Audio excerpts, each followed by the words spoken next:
ಮಾನ್ಯ ವೀಕ್ಷಕರೇ, ಪ್ರತಿವಾದದ ಇಂದಿನ ಸಂಚಿಕೆಗೆ ತಮಗೆಲ್ಲರಿಗೂ ಸ್ವಾಗತ. ನಿನ್ನೆ ಉತ್ತರ ಪ್ರದೇಶದಲ್ಲಿ ಒಬ್ಬ ಸಂಸದರು ತಮ್ಮದೇ ಪಕ್ಷದ ಶಾಸಕರಿಗೆ ಚಪ್ಪಲಿ ಸೇವೆ ನಡೆಸಿದ್ದನ್ನು ಜಗತ್ತೆಲ್ಲ ನೋಡಿದೆ. ಇವತ್ತು ಮತ್ತೆ ಅದೇ ಉತ್ತರ ಪ್ರದೇಶದಲ್ಲಿ ಒಬ್ಬ ಜನಸಾಮಾನ್ಯ ಅವನೊಡನೆ ಟಿವಿ ಚಾನೆಲ್ನವರು, ಭಾರತ್ ಸಮಾಚಾರ ಅನ್ನೋ ಟಿವಿ ಚಾನೆಲ್ನವರು ಸದ್ಯದ ಪರಿಸ್ಥಿತಿಯ ಬಗ್ಗೆ ಪ್ರಶ್ನೆ ಕೇಳಿದಾಗ ಆತ ಹೇಳಿದ, ನಿರುದ್ಯೋಗದ ಸಮಸ್ಯೆಯಿಂದ ನಮ್ಮ ಸಮಾಜ ಬಳಲ್ತಾ ಇದೆ ಅಂತ. ತಕ್ಷಣವೇ ಅಲ್ಲಿನ ಆಡಳಿತ ಪಕ್ಷದ ಕಾರ್ಯಕರ್ತರು ಹಿಡಿದು ಅವನನ್ನು ಹಿಗ್ಗಾಮುಗ್ಗ ಥಳಿಸಲಿಕ್ಕೆ ಆರಂಭಿಸಿದರು. ಇವತ್ತು ನಾವು ಆ ದೃಶ್ಯವನ್ನು ಟಿವಿ ಚಾನೆಲ್ಗಳಲ್ಲಿ ನೋಡ್ತಾ ಇದ್ದೇವೆ.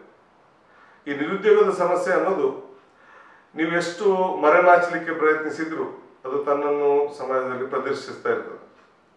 ಭಾರತದಲ್ಲಿ ನಿರುದ್ಯೋಗದ ಸಮಸ್ಯೆ ಎಷ್ಟು ತೀವ್ರವಾಗಿದೆ ಅಂತ ತಿಳಿಬೇಕಿದ್ರೆ ಒಂದು ಸಣ್ಣ ಉದಾಹರಣೆ. ಕಳೆದ ಮಾರ್ಚ್ ತಿಂಗಳಲ್ಲಿ ರೈಲ್ವೆ ಇಲಾಖೆಯವರು ಒಂದು ಜಾಹೀರಾತು ಪ್ರಕಟಿಸಿದರು. 90,000 ಹುದ್ದೆಗಳು ಖಾಲಿ ಇವೆ ಅಂತ. ಈ 90,000 ಹುದ್ದೆಗಳಿಗೆ ಅರ್ಜಿ ಸಲ್ಲಿಸಿದವರು ಸುಮಾರು 2,80,00,000 ಮಂದಿ.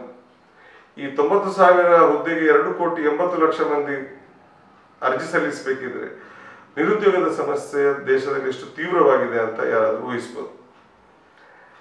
ಅದೇ ರೀತಿ 1-2 ವರ್ಷದ ಮುಂಚೆ ಒಂದು ಬಹಳ ಸ್ವಾರಸ್ಯಕರವಾದಂತಹ ಒಂದು ಘಟನೆ ನಡೆಯಿತು. 2016ರಲ್ಲಿ ಮಹಾರಾಷ್ಟ್ರದ ಪಬ್ಲಿಕ್ ಸರ್ವಿಸ್ ಕಮಿಷನ್ ಅವರು ಪೋರ್ಟರ್ ಹುದ್ದೆಗಳಿಗಾಗಿ, ಪೋರ್ಟರ್ ಹುದ್ದೆ ನಿಮಗೆ ಗೊತ್ತಿದೆ, ಕೂಲಿಯ ಹುದ್ದೆ, ಕೇವಲ 4 ಕ್ಲಾಸ್ ಪಾಸ್ ಆದ್ರೆ ಸಾಕು ಅಂತ ಕ್ವಾಲಿಫಿಕೇಶನ್ ಇರುವ ಹುದ್ದೆಗಳ ಸಂಖ್ಯೆ ಎಷ್ಟು? ಕೇವಲ 5 ಹುದ್ದೆಗಳು, 5 ಪೋರ್ಟರ್ ಹುದ್ದೆಗಳು.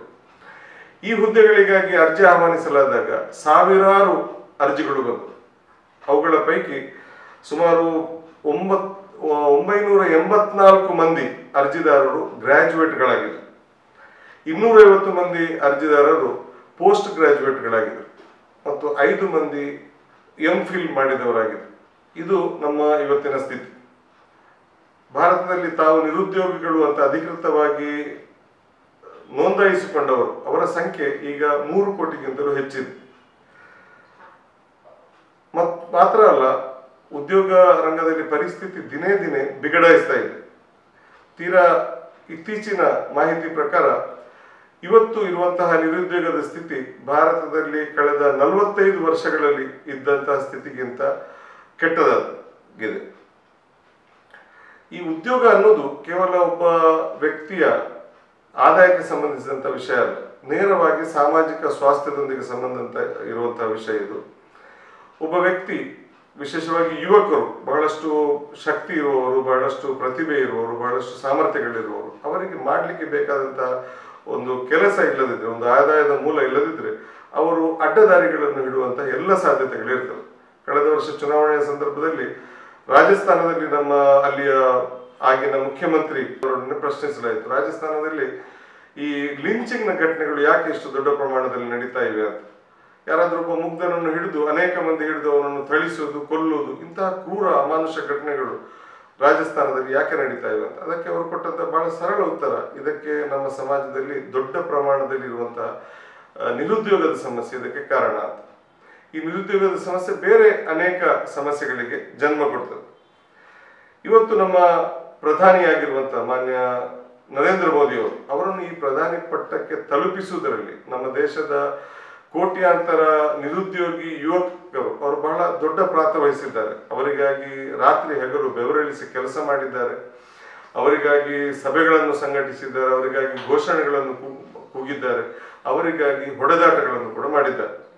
ಆದರೆ ಆ ಯುವಕರೆಲ್ಲ ಇವತ್ತು ತುಂಬಾ ನಿರಾಶರಾಗಿದ್ದಾರೆ. ಅವರು ನಿರೀಕ್ಷಿಸಿದಂತಹ ಉದ್ಯೋಗಗಳು ಅವರಿಗೆ ಸಿಕ್ಕಿಲ್ಲ. ಮಾತ್ರ ಅಲ್ಲ, ಅವರು ಬಹಳಷ್ಟು ಕನಸುಗಳನ್ನು ಹೊತ್ತಿದ್ರು, ಬಹಳಷ್ಟು ನಿರೀಕ್ಷೆಗಳನ್ನು ಇಟ್ಟುಕೊಂಡಿದ್ರು. ಮೋದಿಯವರ ಸರ್ಕಾರ ಬಂದರೆ ಇಡೀ ಭಾರತ ಬದಲಾಗಿ ಬಿಡುತ್ತದೆ, ಭಾರತದ ಎಲ್ಲ ಸಾಮಾಜಿಕ ಆರ್ಥಿಕ ಸಮಸ್ಯೆಗಳು ನಿವಾರಣೆ ಆಗ್ತವೆ, ಇಲ್ಲಿ ಎಲ್ಲರಿಗೂ ಸಮೃದ್ಧಿ ಪ್ರಾಪ್ತ ಆಗ್ತದೆ ಅಂತ. ಆದರೆ ಅವರಿಗೆ ಉದ್ಯೋಗ ಸಿಗಲಿಲ್ಲ. ಮಾತ್ರ ಅಲ್ಲ, ಇರುವ ಉದ್ಯೋಗಗಳು ಕೂಡ ಕಡಿಮೆ ಆಗಿದೆ. ಮೋದಿಯವರು ಪ್ರಧಾನಿಯಾಗುವ ಮುಂಚೆ ಕೊಟ್ಟಂತಹ ಸಾವಿರಾರು ಆಶ್ವಾಸನೆಗಳ ಪೈಕಿ ಒಂದು ಆಶ್ವಾಸನೆ ಏನಂತ ಹೇಳಿದ್ರೆ, ಪ್ರತಿ ವರ್ಷ ನಾವು 2 ಕೋಟಿ ಹೊಸ ಉದ್ಯೋಗಗಳನ್ನು ಸೃಷ್ಟಿ ಮಾಡ್ತೇವೆ ಅಂತ. ಆದರೆ ಅದರ ಆ ಟಾರ್ಗೆಟ್ನ ಹತ್ತಿರ ತಲುಪಲಿಕ್ಕೆ ಕೂಡ ಅವರಿಗೆ ಸಾಧ್ಯ ಆಗಲಿಲ್ಲ. 2015ರಲ್ಲಿ ಈ ದೇಶದಲ್ಲಿ ಸೃಷ್ಟಿಯಾದ ಹೊಸ ಉದ್ಯೋಗಗಳು ಕೇವಲ 1.5 ಲಕ್ಷ. ಅದೇ ರೀತಿ 2016ರಲ್ಲಿ 2,30,000 ಉದ್ಯೋಗಗಳು. ಅಂದರೆ ಇವರು ಘೋಷಿಸಿದ ಟಾರ್ಗೆಟ್ನ 1% ಕೂಡ ಸಾಧಿಸಲಿಕ್ಕೆ ಇವರಿಗೆ ಸಾಧ್ಯ ಆಗಿದೆ.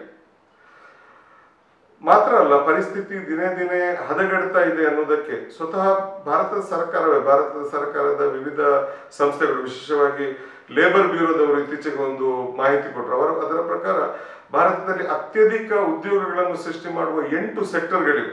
ಉದಾಹರಣೆಗೆ ಟೆಕ್ಸ್ಟೈಲ್ ಸೆಕ್ಟರ್ ಇದೆ, ಲೆದರ್ ಇಂಡಸ್ಟ್ರಿ ಇದೆ, ಮೆಟಲ್ಸ್ ಇಂಡಸ್ಟ್ರಿ ಇದೆ, ಆಟೋಮೊಬೈಲ್ ಇಂಡಸ್ಟ್ರಿ ಇದೆ. ಇಂತಹ ನಿರ್ದಿಷ್ಟವಾದಂತಹ 8 ಸೆಕ್ಟರ್ಗಳಲ್ಲಿ ಸ್ವತಃ ಆ ಸೆಕ್ಟರ್ಗಳೇ ತೀವ್ರವಾಗಿ ಬಾಧಿತವಾಗಿವೆ ಹೊಸ ಆರ್ಥಿಕ ನೀತಿಗಳಿಂದಾಗಿ.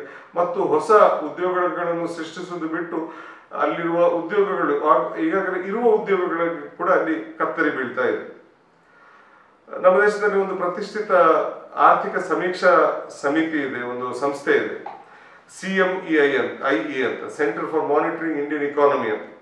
ಅವರ ಪ್ರಕಾರ ಈ ನಮ್ಮ ಮೋದಿ ಸರ್ಕಾರದ ಡಿಮಾನಿಟೈಸೇಷನ್ ನೀತಿಯಿಂದಾಗಿ ಮತ್ತು ಅದರ ನಂತರ ಬಂದಂತಹ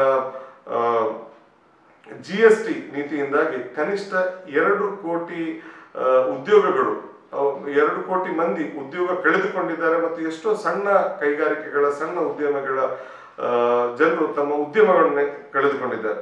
ಮತ್ತು 2018ಕ್ಕೆ ಬರುವಾಗ ಉದ್ಯೋಗ ಅವಕಾಶಗಳಿಗೆ ಸಂಬಂಧಿಸಿದಂತಹ ಪರಿಸ್ಥಿತಿ ಮತ್ತಷ್ಟು ಬಿಗಡಾಯಿಸಿದೆ. ಈ ಉದ್ಯೋಗದ ಕೊರತೆ ಅನ್ನೋದು ಕೇವಲ ಉದ್ಯಮ ರಂಗದಲ್ಲಿ ಮಾತ್ರ ಮನುಷ್ಯನನ್ನು ಬಾಧಿಸ್ತಾ ಇರುವುದಲ್ಲ, ಬದಲಾಗಿ ನಮ್ಮ ಕೃಷಿ ರಂಗದಲ್ಲಿ, ಅದೇ ರೀತಿ ನಮ್ಮ ವ್ಯವಸಾಯ ರಂಗದಲ್ಲಿ ಕೂಡ ರೈತರು ವಿಶೇಷವಾಗಿ ತುಂಬಾ ಬಾಧಿತರಾಗಿದ್ದಾರೆ ಈ ಹೊಸ ಆರ್ಥಿಕ ನೀತಿಯಿಂದಾಗಿ. ರೈತರ ಆತ್ಮಹತ್ಯೆಗಳ ಸಂಖ್ಯೆ ದಿನೇ ದಿನೇ ಹೆಚ್ಚುತ್ತಾ ಇದೆ. ದುರಂತ ಏನಂತ ಹೇಳಿದ್ರೆ, ಈ ಆತ್ಮಹತ್ಯೆಗಳ ಸಂಖ್ಯೆ ಇಷ್ಟು ಹೆಚ್ಚುತ್ತಾ ಇರುವುದಕ್ಕೆ ಕಾರಣ ಏನು ಅಂತ ಹುಡುಕಿ ಅದಕ್ಕೆ ಪರಿಹಾರ ಕಂಡುಕೊಳ್ಳುವ ಬದಲು ನಮ್ಮ ಸರ್ಕಾರ ಈ ಆತ್ಮಹತ್ಯೆಗೆ ಸಂಬಂಧಿಸಿದಂತಹ ಮಾಹಿತಿಗಳನ್ನು ಸಮಾಜಕ್ಕೆ ಒದಗಿಸುವುದನ್ನು ನಿಲ್ಲಿಸಿಬಿಟ್ಟಿದೆ. 2016ರಲ್ಲಿ ಕೊನೆಯ ಬಾರಿಗೆ ಅಧಿಕೃತ ಮಾಹಿತಿಗಳು ಬಂದಿದ್ವು, ಇಂತಿಷ್ಟು ರೈತರು ಆರ್ಥಿಕ ಬವಣೆಗಳಿಂದಾಗಿ ಆತ್ಮಹತ್ಯೆ ಮಾಡಿಕೊಂಡಿದ್ದಾರೆ ಅಂತ. ಅದರ ನಂತರ ಅಧಿಕೃತ ಸಂಖ್ಯೆಗಳು ಈ ವಿಷಯದಲ್ಲಿ ಸಿಗ್ತಾ ಇಲ್ಲ. ಜನರು ತಮ್ಮ ಊಹೆಗಳನ್ನೇ ಅವಲಂಬಿಸಬೇಕಾದಂತ ಪರಿಸ್ಥಿತಿ.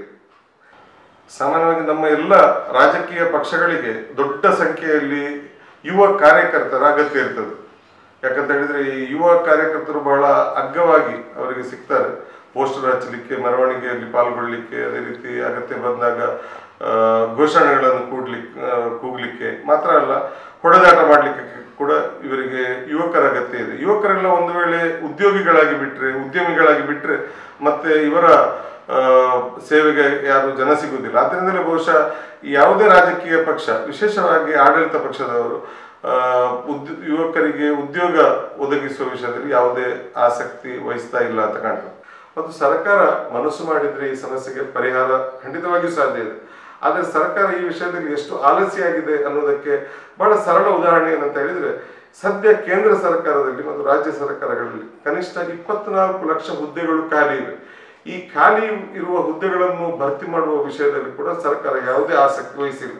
ಇಂತಹ ಸರ್ಕಾರ ಹೊಸ ಉದ್ಯೋಗಾವಕಾಶಗಳನ್ನು ಸೃಷ್ಟಿ ಮಾಡ್ತದೆ ಅಂತ ನಿರೀಕ್ಷಿಸುವುದು ನಮ್ಮ ಮೂರ್ಖತನ ಆಗ್ತದೆ. ನಿಜವಾಗಿ ಸಮಸ್ಯೆಯ ಬೇರು ಇರುವುದಿಲ್ಲ ಅಂತ ಹೇಳಿದ್ರೆ, ನಮ್ಮನ್ನು ಆಳ್ತಾ ಇರುವಂತಹ ನಮ್ಮ ನಾಯಕರುಗಳು, ಅದೇ ರೀತಿ ನಮ್ಮ ಸರ್ಕಾರಗಳು, ನಮ್ಮ ಪಕ್ಷಗಳು, ಅವುಗಳು ತಮ್ಮ ಆರ್ಥಿಕ ಸಾಮಾಜಿಕ ನೀತಿಗಳನ್ನು ರೂಪಿಸುವಾಗ ಅವುಗಳನ್ನು ಜನರಿಗೆ ಹಿತ ಮಾಡುವ ರೀತಿಯಲ್ಲಿ, ಜನರಿಗೆ ಉಪಕಾರ ಆಗುವ ರೀತಿಯಲ್ಲಿ ಆ ನೀತಿಗಳನ್ನು ರೂಪಿಸ್ತಾ ಇಲ್ಲ. ಬದಲಾಗಿ ತಮ್ಮ ಧಣಿಗಳಾದಂತಹ ಕಾರ್ಪೊರೇಟ್ ಬಾಸ್ಗಳನ್ನು ಸಂತೋಷಪಡಿಸಲಿಕ್ಕಾಗಿ ಅವರಿಗೆ ಅನುಕೂಲವಾಗುವಂತಹ ನೀತಿಗಳನ್ನು ಅವರು ತಯಾರು ಮಾಡ್ತಾ ಇದ್ದಾರೆ. ಈ ಪರಿಸ್ಥಿತಿ ಬದಲಾಗಬೇಕಿದ್ರೆ ನಮ್ಮ ಆಡಳಿತಗಾರರ ಮೇಲೆ, ಸರ್ಕಾರದ ಮೇಲೆ ಮತ್ತು ಪಕ್ಷಗಳ ಮೇಲೆ ಜನತೆ ಒತ್ತಡ ಇರಬೇಕು. ನಿಮ್ಮ ಎಲ್ಲ ನೀತಿಗಳು ಜನಪರವಾಗಿರಬೇಕು, ಜನರಿಗೆ ಅನ್ನಾಹಾರ ಸಿಗುವಂತಹ ನೀತಿಗಳನ್ನು ಮಾಡಿ ಮತ್ತು ಉದ್ಯಮಿಗಳ ಉದ್ಧಾರಕ್ಕಾಗಿ ನೀತಿಗಳನ್ನು ಮಾಡಬೇಡಿ ಅಂತ. ಆ ರೀತಿಯ ಒತ್ತಡವನ್ನು ಈ ಜನರೆಲ್ಲ ಸೇರಿ ಸರ್ಕಾರದ ಮೇಲೆ ಹಾಕಿದ್ರೆ ಪರಿಸ್ಥಿತಿ ಸುಧಾರಿಸಬಹುದು. ನಾವು ಉಚಿತವಾಗಿ ಮತ ನೀಡುವ ಮೂರ್ಖ ಮತದಾರರಾಗಿ ಉಳಿಯುವ ತನಕ ಪರಿಸ್ಥಿತಿ ಬದಲಾಗುವಂತ ಯಾವುದೇ ಸಾಧ್ಯತೆ ಇಲ್ಲ. ಧನ್ಯವಾದ.